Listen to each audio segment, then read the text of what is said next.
13. யோவான் 13:1. பஸ்கா பண்டிகைக்கு முன்னே இயேசு இவ்வுலகத்தை விட்டு பிதாவினிடத்திற்கு போகும்படியான தம்முடைய வேலை வந்ததென்று அறிந்து தாம் இவ்வுலகத்தில் இருக்கிற தம்முடையவர்களிடத்தில் அன்பு வைத்தபடியே முடிவு பரியந்தமும் அவர்களிடத்தில் அன்பு வைத்தார். இந்த வார்த்தை, அன்பு என்கிற வார்த்தை பல விதங்களில் புரிந்து கொள்ளப்பட்டிருக்கிறது.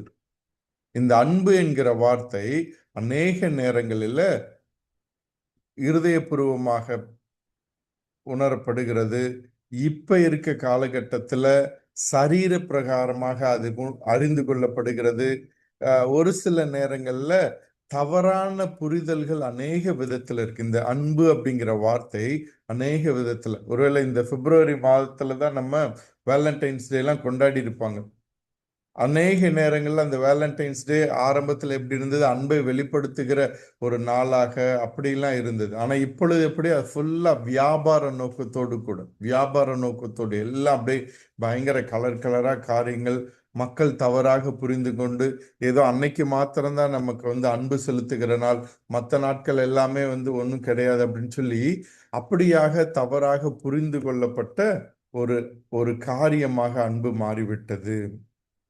ஆனா இந்த நாளில் இந்த அன்பிற்கு சரியான விளக்கம் கொடுக்க வேண்டும் என்றால், இந்த அன்பை சரியாக புரிந்து கொள்ள வேண்டும் என்றால், இந்த அன்பு எப்படிப்பட்டது, உண்மையான இந்த அன்பு எப்படிப்பட்டது என்றால், அது நம்முடைய ஆண்டவராகிய இயேசு கிறிஸ்துவை பார்க்கும் போது மாத்திரம்தான், இவருடைய அன்பை பார்க்கும் போது மாத்திரம்தான், இவருடைய அன்பை குறித்து தியானிக்க போகும் மாத்திரம்தான் நாம் அதை சரியாக புரிந்து கொள்ள முடியும். ஏனென்று சொன்னால், இங்கு இந்த யோவான் இப்படியாக எழுதுகிறதை பார்க்கிறோம். யோவான் 13வது அதிகாரத்துல இயேசு கிறிஸ்துவானவருடைய ஊழியத்தின் கடைசி பகுதி, அல்லது இயேசு கிறிஸ்துவானவர் ஜீவனோடு இருக்கிற அந்த நாட்களில கடைசி பகுதிக்கு வந்திருக்கிறார். நம்மை அழைத்து வந்த அவர் இந்த மேல் அறையில இருந்த அந்த மக்களிடத்துல இயேசு கிறிஸ்துவானவர் என்ன செய்து கொண்டிருக்கிறார்னு சொல்லி பார்க்க முடியும். பரலோகத்தை விட்டு பூமிக்கு வந்தார். எதனால? நம்மீது அன்பு வைத்ததுனால, மனித குலத்தின் மீது அன்பு வைத்ததுனால. பரலோகத்துல அவர் தேவனாக இருந்ததை கொள்ளையாடின பொருளாக எண்ணாதபடிக்கு தம்மை தாமே வெறுத்து அடிபையின் ரூபம் எடுத்து இந்த பூமிக்கு வந்தார். இந்த பூமியில அவர் எளிதான வாழ்க்கை அல்ல. பிறந்த போதிருந்தே அவருடைய வாழ்க்கை சவால்களையும் ஆபத்துகளையும் எதிர்கொண்டிருந்தது.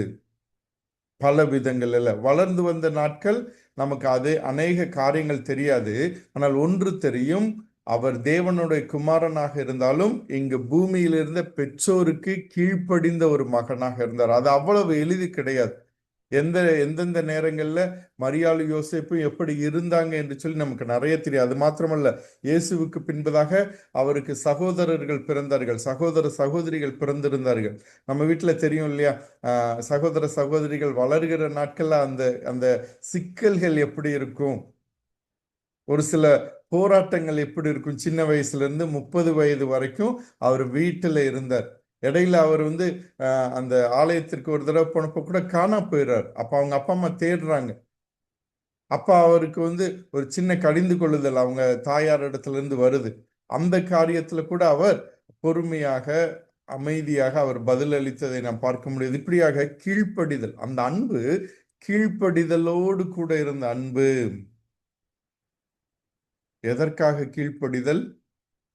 பிதாவினுடைய சித்தத்தை நிறைவேற்றுவதற்காக, நம்மீது அவர் வைத்த அன்பை வெளிப்படுத்துவதற்காக. இன்னைக்கு அந்த வசனத்தை தான் நான் பார்க்க போறேன். இப்ப இந்த பூமிக்கு கடைசி நாட்கள், இந்த பூமியில இருக்க போற கடைசி ஒரு சில நாட்கள், அந்த நாளில கூட இயேசு கிறிஸ்துவானவர் என்ன செய்கிறார்? வேத வசனம் இப்படியாக சொல்லுகிறது, இவ்வுலகத்தை விட்டு பிதாவின் இடத்திற்கு போகும்படியான தம்முடைய வேலை வந்தது என்று அறிந்து. அங்க பரலோகத்திலிருந்து வந்தாரு. பரலோகத்திலிருந்து நான் பூமியிலிருந்து திரும்பவுமா பரலோகத்திற்கு செல்ல போகிற அந்த வேலை வந்துருச்சுன்னு சொல்லி யாருக்கு தெரியும்?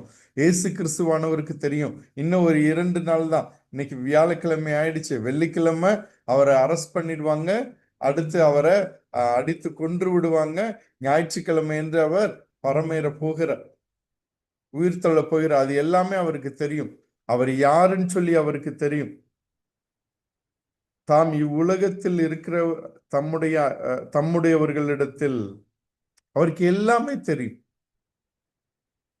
இயேசு கிறிஸ்துவானவருக்கு எல்லாமே தெரியும். இந்த 13வது அதிகாரம் நமக்கு தெரியும்.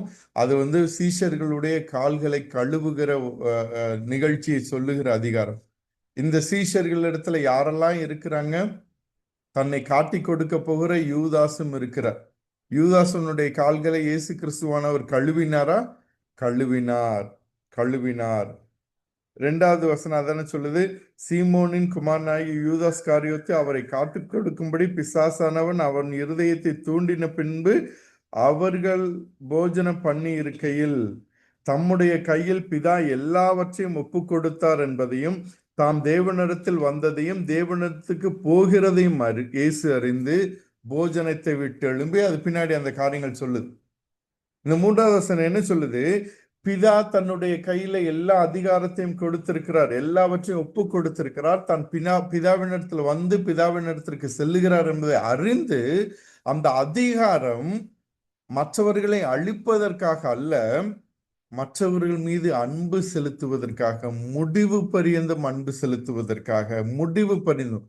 பிரியமானவர்களே, மனிதனுடைய அன்பு நல்ல சூழ்நிலைகள்ல அன்பை வெளிப்படுத்தும். மனிதனுடைய அன்பு எப்பொழுது சிறப்பாக இருக்கும்?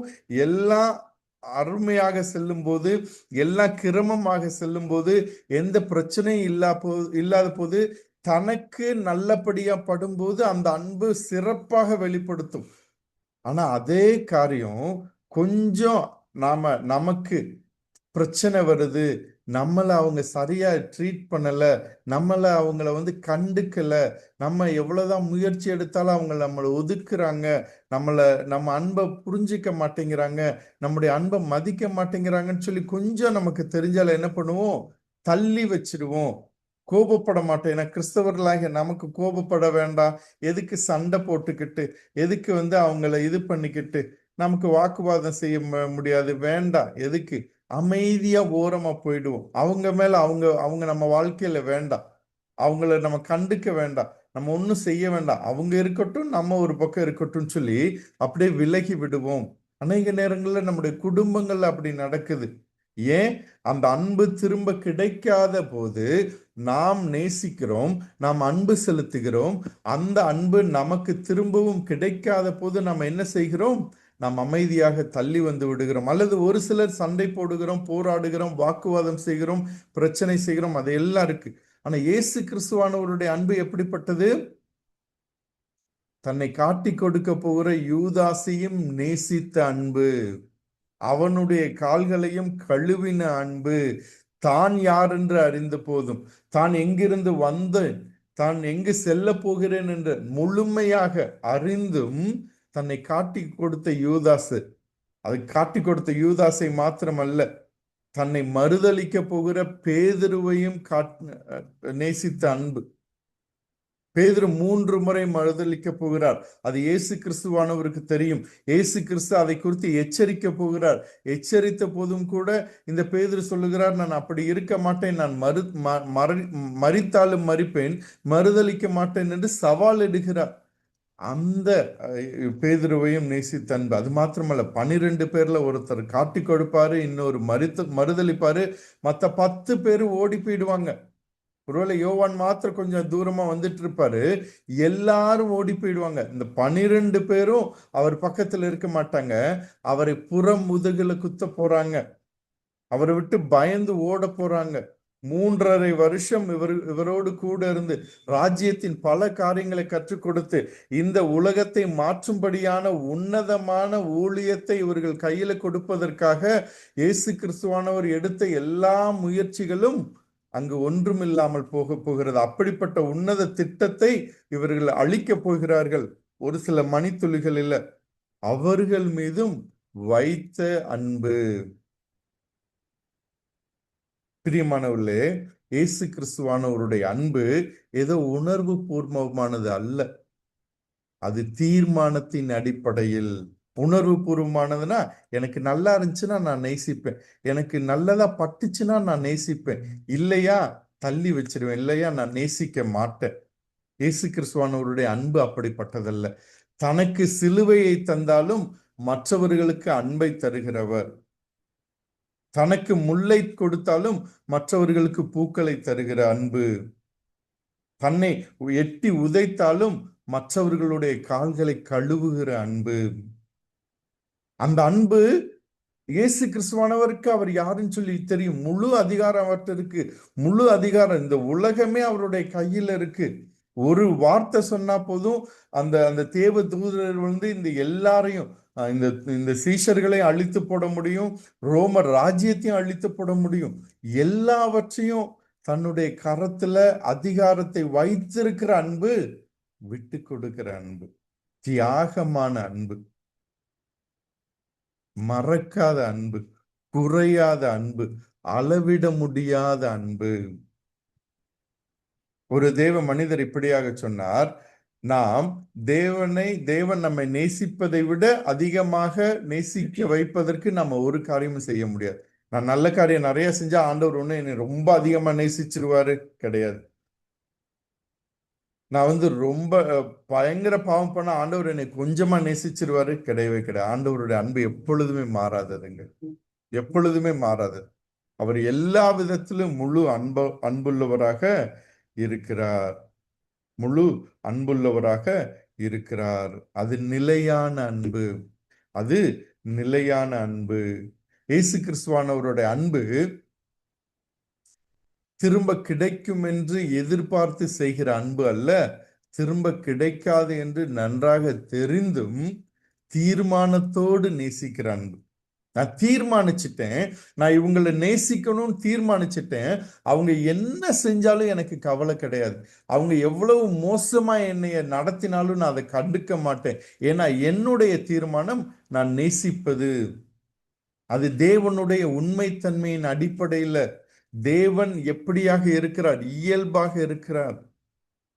இப்படிதான் ஒருத்தர் வந்து கடற்கரை ஓரத்துல ஒரு சில நண்டுகள்லாம் அப்படியே வந்து அந்த அந்த கடற்கரை மணல்ல வந்து வெயில்ல வந்து கஷ்டப்பட்டுட்டு இருந்துச்சான். அல்ல ஒரு சில மீன்கள் குதிச்சு வந்து மணல்ல வந்து விழுந்து உயிருக்கு போராடிட்டு இருந்துச்சான். அப்ப அந்த பள்ளியா போயிட்டு இருந்த ஒரு பெரியவர் என்ன பண்ணாரு, அந்த நண்டுகள் அந்த மீன்கள் எல்லாம் தண்ணிக்குள்ள திரும்ப போடுறார். ஒரு சில மீன்களும் நண்டுகளும் திரும்ப திரும்ப வந்து இது பண்ணிட்டு இருந்துச்சான். அப்ப அந்த வழியா போனவர் கேட்டாரு, ஐயா நீங்க ஏன் இப்படி பண்றீங்க, அது தெரியாம திரும்ப வருதே. இல்ல, அது அப்படி வந்து விழுகிறது அதோட சுபாவம், உதவி செய்கிறது என்னோட சுபாவம் சொன்னாராம். இன்னொரு இடத்துல ஒரு ஒரு தேல் இருந்தது, ஒரு தேல் இருந்தது. அந்த தேல் வந்து அங்க போயிட்டு இருந்தப்ப ஒரு ஒரு சிக்கல்ல மாட்டிக்கொண்ட போது ஒருத்தர் அந்த தேலை காப்பாத்துறதுக்காக அந்த தேலை கையில பிடிச்சு இன்னொரு பக்கம் தூக்கி போட்டார். அந்த கையில பிடிக்கிறப்ப அந்த தேல் வந்து அவரை கொட்டிக்கிட்டே இருந்ததாம். இவர் அதை காப்பாத்த தான் இது பண்றாரு, ஆனாலும் கூட அந்த தேலை அவர் கொட்டிக்கிட்டே இருந்தது. ஆனாலும் அவர் முயற்சியை விடல, அந்த பக்கம் தூக்கி போறார், திரும்ப வருது, திரும்ப தூக்கி போடுறார், திரும்ப திரும்ப திரும்ப கொட்டி கொண்டே இருக்கிறது.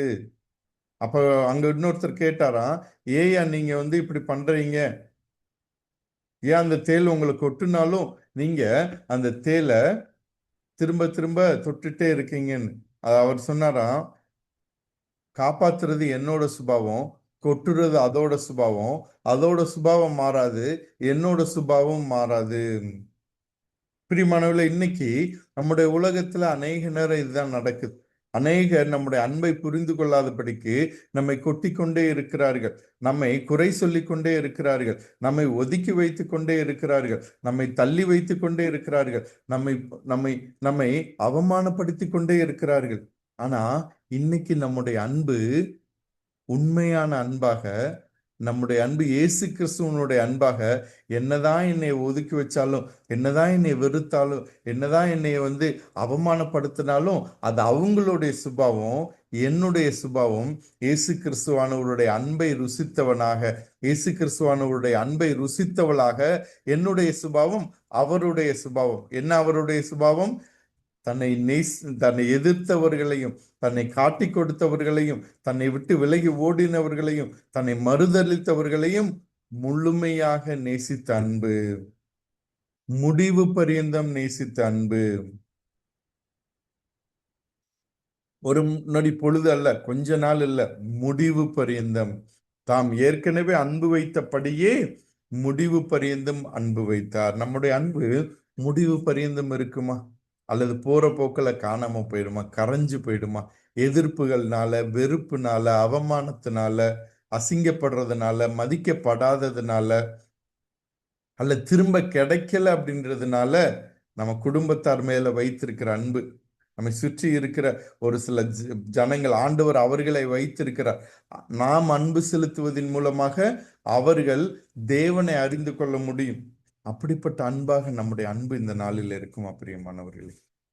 நம்முடைய அன்பு எப்படிப்பட்டது? நாம இந்த இயேசு கிறிஸ்துவானவருடைய அன்பை நம்ம உணர்ந்திருக்கிறோமா? அதை புரிந்து கொண்டிருக்கிறோமா? அதை நாம் அனுபவித்து கொண்டிருக்கிறோமா? அது நம்முடைய இருதயத்துக்குள்ளாக ஊற்றப்பட்டு இருக்கிறதா?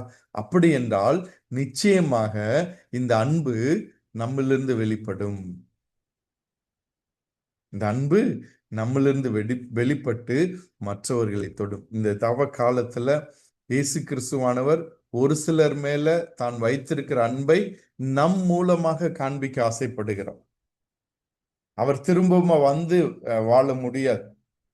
ஆனா நம்மை கொண்டு, நம்மை ஒரு பாத்திரமாக, நம்மை ஒரு ஒரு ஒரு ஒரு ஒரு ஒரு ஒரு மனிதனாக, மனுஷியாக வைத்து நம் மூலமாக அவருடைய அன்பு யாரையோ தொட அவர் வாஞ்சிக்கிறார். ஆனா இன்னைக்கு நாம் அப்படிப்பட்ட பாத்திரமாக இருக்குமா? நாம் அன்பு செலுத்துவதால இயேசு கிறிஸ்துவானவருடைய அன்பை அவர்கள் புரிந்து கொண்டால் எவ்வளவு அற்புதமான காரியம்! நாம் அன்பு செலுத்துகிறதுனால இதுதான் உண்மையான அன்பா அப்படின்னு சொல்லி அவங்க தெரிந்து ஆண்டவருக்குள்ள வந்தா எவ்வளவு அருமையான காரியங்க. இன்னைக்கு யாரு யாரு யாரு ஆண்டவருடைய அன்பை பெற்றுக்கொள்வதற்காக காத்திருக்கிறாங்க? நம்மை சுற்றி ஒரு சிலர் இருக்கிறாங்க, ஆண்டவர் வைத்திருக்கிறார். நம்மை சுற்றி அநேக நம்மை வெறுக்கிற, நம்மை துன்பப்படுத்துகிற மக்களை வைத்திருக்கிறார். எதற்காக தெரியுமா? அவர்களை ஆண்டவர் நேசிக்கிறார். நம் மூலமாக அவர்களை நேசிப்பதை நம் மூலமாக காண்பிக்க விரும்புகிறார். அந்த அன்பை நாம என்ன செய்ய போகிறோம்? இயேசு கிறிஸ்துவானவர்கிட்ட சொல்லலாம், ஆண்டவரே என்னை பயன்படுத்துங்க, என் மூலமாக அவர்களை நேசிப்பதற்கு, நான் அவர்களை நேசிக்க எனக்கு உதவி செய்யும். அவங்க கேட்கட்டும், ஏன் இப்படி என் மேல அன்பு வச்சிருக்க, உன்னை என்னை பிடிக்காது, உன்னை தள்ளி வைக்கிறேன், உன் மேல எரிச்சல் வருது, உன்னை பார்த்தாலே கோபமா இருக்கு. ஆனாலும் அவங்க இருதயத்துல கேட்பாங்க, ஆனாலும் இவங்க எப்படி என் மேல அன்பா இருக்கிறாங்க? ஏன்னா அது இயேசு கிறிஸ்துவானவருடைய அன்பு. இயேசு கிறிஸ்துவானவருடைய அன்பு. யாரை ஆண்டவர் நேசிப்பதற்காக உங்களை தெரிந்தெடுத்திருக்கிறார். இன்னைக்கு யாருக்கு இந்த ஆண்டவருடைய அன்பு தேவைப்படுகிறது? உங்கள் மூலமாக, நம் மூலமாக. யார் மீது நாம் அன்பு வைக்க வேண்டும், இந்த தேவனோட அன்பை காண்பிக்க வேண்டும் என்று சொல்லி ஆண்டவர் விரும்புகிறார். அதற்கு நாம விட்டு கொடுப்போமா? இந்த தவ காலத்துல அது கடினமான காரியங்க, எளிதே கிடையாது. இது எளிதானது கிடையாது. இயேசு கிறிஸ்துவானவருடைய அன்பு என்னுடைய இருதயத்துல தங்கி இருக்கும் போது மாத்திரம்தான் நான் நேசிக்க முடியும். மனிதனுடைய அன்பால நிச்சயமாக முடியாது. அதை நான் தெளிவாக சொல்லிவிடுகிறேன். உங்களுடைய அன்பு, என்னுடைய அன்பை வைத்து யாரையுமே நேசிக்க முடியாது. என்னால் அதை திருப்பி கேட்கிற அன்பு.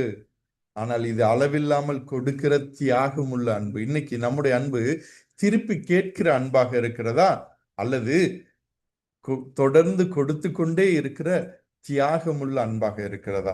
யோசித்து பார்க்கலாம். தேவன் யாரையோ இன்று தம்முடைய அன்பினால தொடர் நேசிக்கிறார். தம்முடைய அன்பை அவர்கள் புரிந்து கொள்வதற்கு உங்களையும் என்னையும் பயன்படுத்த ஆசைப்படுகிறார். அதற்கு நாம நம்ம விட்டு கொடுக்கலாமா? திருப்பி கேட்கிற அன்பாக இல்லாம தியாகமுள்ள அன்பாக இருக்கும்படியாக தேவன் தாமே இந்த நாள் முழுவதையும் நம்மை ஆசீர்வதிப்பாராக. நாம் கண்களை மூடி ஜெபிக்கலாம்.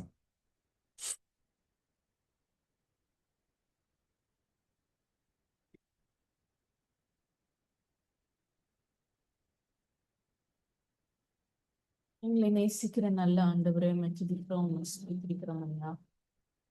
நீர் அன்புள்ளவராக இருக்கிறீர், அதற்காக உமக்கு கொடான ஸ்தோத்திரம்.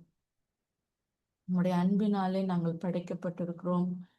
உம்முடைய அன்பினாலே நாங்கள் ஆண்டவரே ஒவ்வொரு நாளும் நாங்கள் வாழ்ந்து கொண்டிருக்கிறோம். உம்முடைய அன்பினாலே நாங்கள் அந்த ரட்சிப்பை பெற்றுக்கொண்டோம் சுவாமி. உம்முடைய அன்பினாலே நாங்கள் உம்முடைய ரத்தத்தினாலே கழுவப்பட்டிருக்கிறோம் ஆண்டவரே. ஒவ்வொரு நாளும் சுவாமி அந்த அன்பை நாங்கள் ருசித்து பார்த்து கொண்டிருக்கிறோம் ஐயா. நாங்கள் அதற்கு பாத்திரவான்களாக அல்ல.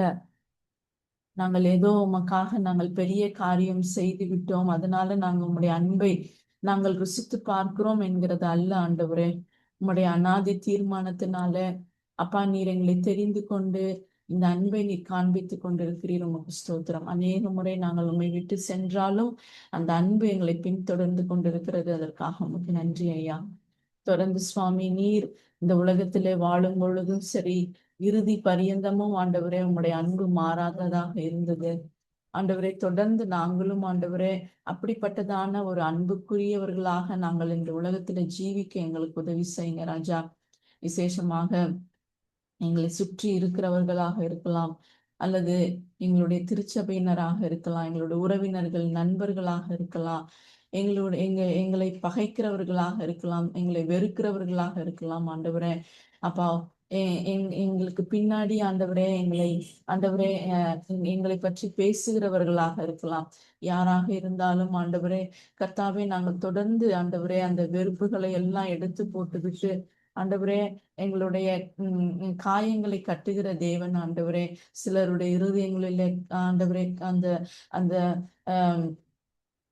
அவங்க இருதயம் காயப்பட்டிருக்கலாம், மற்றவர்களினாலே அவர்களுடைய வார்த்தைகளினாலே காயப்பட்டிருக்கலாம் சுவாமி. ஆனாலும் நீர் காயங்களை எல்லாம் கட்டி அன்பினாலே நீங்க நிறைத்து ஆண்டவரே எங்களை அனுப்புங்க சுவாமி. ஆண்டவரே, நாங்கள் இன்னும் யார் மேலேயாவது இன்னும் நாங்கள் ஆண்டவரே வெறுப்பை வைத்திருந்து நாங்கள் அந்த வெறுப்பை காட்டி கொண்டிருந்தால் ஆண்டவரே எங்களை மன்னிங்க. தொடர்ந்து ஆண்டவரே நாங்கள் உம்முடைய அன்பை மாத்திரம் நாங்கள் கொடுக்கிறவர்களாக எங்களை மாற்றுங்க. அதன் மூலமாய் ஆண்டவரே நீர் எப்படிப்பட்ட தேவன் என்று சொல்லி ஆண்டவரே நாங்கள் பிரதிபலிக்க எங்களுக்கு உதவி செய்யுங்க. கேட்ட சத்தியத்தை நீர் ஆசிர்வதிங்க, கேட்ட ஒவ்வொருவரையும் நீங்க ஆசிர்வதிங்க. தொடர்ந்து இந்த நாளிலே உம்முடைய அன்பை நாங்கள் யாரிடத்துல காட்டணுமோ அதை காட்டுவதற்கு உதவி செய்யுங்க. அதற்கு தடையாய் வருகிறதான எல்லா விதமான காரியங்களையும் உம்முடைய நாமத்தினாலே நாங்கள் கட்டி அப்புறப்படுத்துகிறோம் ஆண்டவரே. நீர் நாங்கள் அந்த அன்பை பகிர்ந்து கொள்ள காட்டுவதற்கு நாங்கள் மறந்தாலும் ஆண்டவரே நீர் ஞாபகம் மூட்டுங்க சுவாமி. நீர் ஞாபகம் மூட்டுகிற தேவனாக இருக்கிறீர், எங்களை நினைவுபடுத்துகிற தேவனாக இருக்கிறீர் அப்பா. எங்களை பாடல் மூலமாகவோ வசனத்தின் மூலமாகவோ அல்லது காலையில கேட்ட சத்தியத்தின் மூலமாகவோ ஏதாவது ஒரு விதத்துல இந்த காரியத்தை எங்களுக்கு நினைப்பூட்டுங்க. அதன் மூலமாய் நாங்கள் இந்த நாள் முழுவதும் உம்முடைய அன்பினாலே கட்டப்படவும் அந்த அன்பை நாங்கள் மற்றவங்களுக்கு சொல்லுவதற்கும் காண்பிப்பதற்கும் எங்களுக்கு உதவி செய்யுங்க ஆண்டவரே. இந்த நாள் முழுவதும் நீர் எங்களோடு கூட வாங்க. உங்களுடைய சமூகம் எங்களுக்கு முன்பதாக செல்லட்டும் சுவாமி. இயேசு கிறிஸ்துவின் மூலம் ஜெபிக்கிறோம் எங்கள் நல்ல பிதாவே. ஆமென். என் ஆத்துமாவே கர்த்தரை ஸ்தோத்திரி, என் முழு உள்ளுமையுடைய பரிசுத்த நாமத்தை ஸ்தோத்திரி. என் ஆத்துமாவே கர்த்தரை ஸ்தோத்திரி, அவர் செய்த சகல உபகாரங்களை மறவாதே. ஆமென்.